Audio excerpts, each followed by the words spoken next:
Hi, I'm Jill from Aviatra Accelerators. We help women entrepreneurs start and grow their businesses faster and with more confidence with classes, coaching, and community. Today, we're going to talk about why pricing is so hard. One of our alumni of our From Daydream to Launch program, so she has a new business.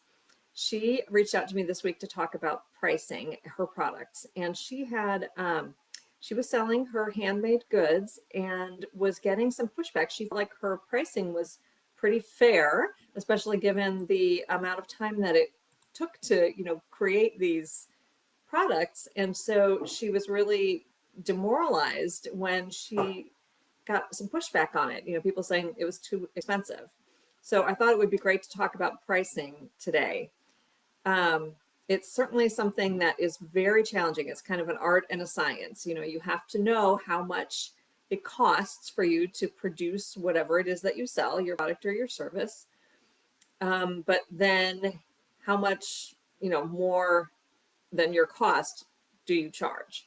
And it really gets to be kind of a mind game because you want to price reasonably, right? You don't want to, especially when you're maybe starting, you don't want to price too high because there's that imposter syndrome kicks in and you start worrying about whether or not you're really worthy of, you know, making those higher fees and or prices. And then what will people think, right? That's a big piece of it. What will people think?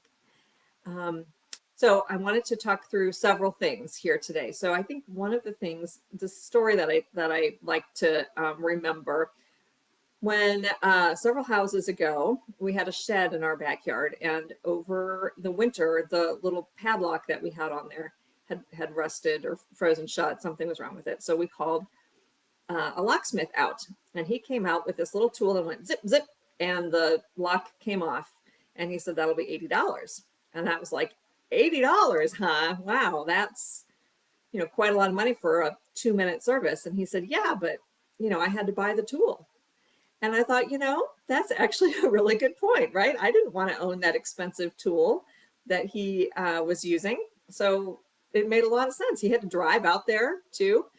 And I thought, if I have a doctor examining me and she tells me, whatever she's going to tell me with her expertise, something about my health, and then I get a bill for it, I'm not saying like, well, she was only with me for 20 minutes, because I understand that the bill includes all of her experience, all of her schooling, 12 years of school that they have to go through and all the experience that they have. It's all, part of the bill. And I would never argue with that, right? I don't want a cheap doctor, right? I want somebody who really knows what they're doing. If they know what they're doing, they're going to command a higher price. Back when my first business was an interior design business. My degree is in interior design. And when I first went out on my own, I was charging $30 an hour for consultation. And I was teaching a free class at a hardware store about how to choose your paint colors.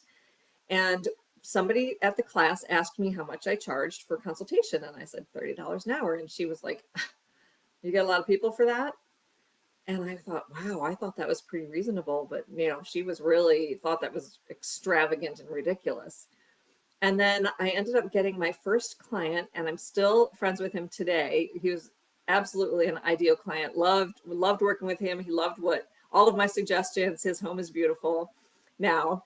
And he shared with me after we'd been working together for a while, he said, when I first started working with you and I heard that you charged only $30 an hour, I thought that was a red flag, that you probably weren't very good, right? So it was the exact same price. The woman thought it was way too much and he thought it was too little. So to me, that just illustrates like the price is the price. You just have to find the right person, the right client, the right customer. So for the alumni or for our alum who was selling her handmade goods, I think she was at the wrong market for that. Her goods were not, they were, they're handmade, they're interesting, they're unusual. And somebody who wants, who doesn't care about that, doesn't value that, isn't going to pay the extra. But somebody who does value that, wants something that's handmade and unique, and will show off their own special sense of style, they're willing to pay for that. So I feel like one of the strategies that I recommend that you think about is, and this is kind of a little bit of tough love here, okay, is there's once you decide on your price, if you get pushback, there's two things that could be wrong. One is the potential customer doesn't understand the value that they will get from what you're selling. And that's really on you, right? Like, you have to explain the value. You can't assume that they understand. Now, it's certainly likely that there are some people who just don't care about the value of what you're offering, right? Like with the handmade good, there's some people who just don't value that. That's fine. That's not your customer. And that's okay, right? You probably can't handle if everybody in the world were your customer. So, like, that's okay. Some people are not going to be your customer.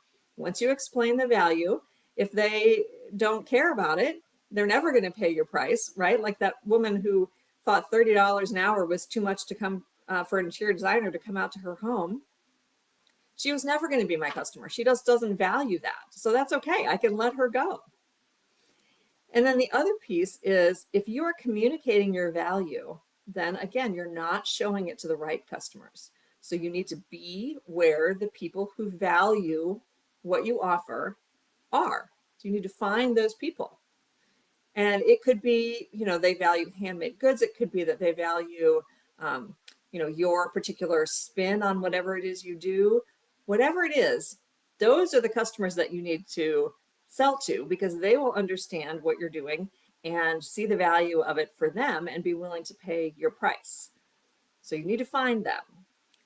I was talking recently to another alum of ours who's many years into her business. Her name is Sonia Moore, and her business is Moore Planning and Consulting. And she reminded me, and she put it so well, I'm going to paraphrase her, but she put it very well. When you underprice, you are hurting in three ways. Hurting yourself and others in three ways. The first way is you're hurting yourself because you're not making what you should be making. The second way is you're hurting your customer because they are having an unrealistic understanding of the value of what you're doing for them, right? If you're doing something for $30 an hour, if you're doing interior design consultation for $30 an hour, they're going to have an unrealistic idea of the value of what you're providing.